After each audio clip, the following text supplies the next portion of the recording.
doing something you don't want to do to send you running towards what you love to do. Because I was in the Air Force for 4 years, the same thing. Jet mechanic. I don't even know why I picked that job till this day. It's something about like I should try something new and be. I saw Top Gun. I saw Top Gun, and this is what happened. Yeah, you don't pick a job based on like a hunch, you know. Oh, I should be more. No, you don't. If you're gonna do some mechanics, you need to have been working on cars, and you need to know that you love it before you pick the job. So I picked a job that I just hated. I loved the people I was working with, but I hated the job.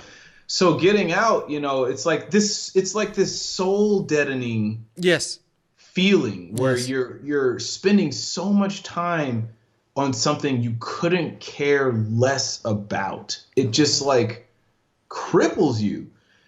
And it sends you running toward things that no matter how risky they are, it's better than that feeling you get when you're doing something that you know inside is not for you. Oh, God. Preach, brother. Preach. I'm sure people listening right now, there's some chills going up people's spines in certain areas, you know, because they might be listening to this or watching this in that job.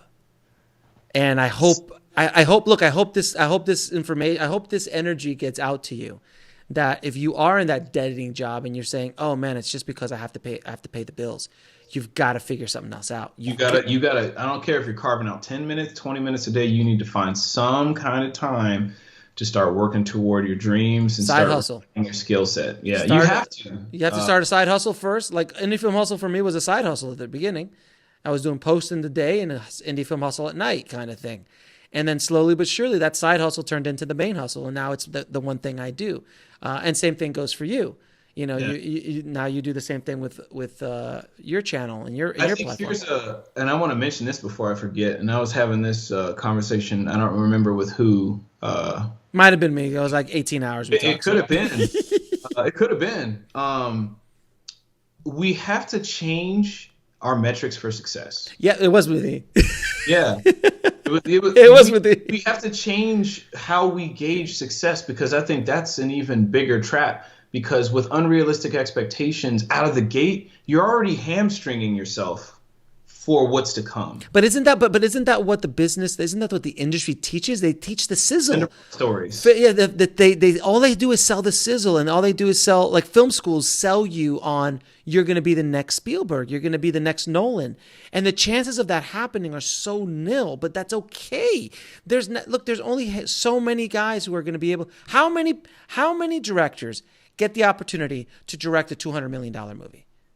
Not many. I mean, period. Like, period. In the history of film, how many directors got that opportunity? How many directors got to do a tent-pole studio movie or a big budget? Like, how many of them are there? You know, when you talk about Sundance, you talk about you have a better chance of winning the lottery than getting into Sundance. With like sheer numbers versus how many they actually take. Yeah. You have the better chance of winning the lottery. But that number, like how many directors actually get to play that in that ball game, that number is less.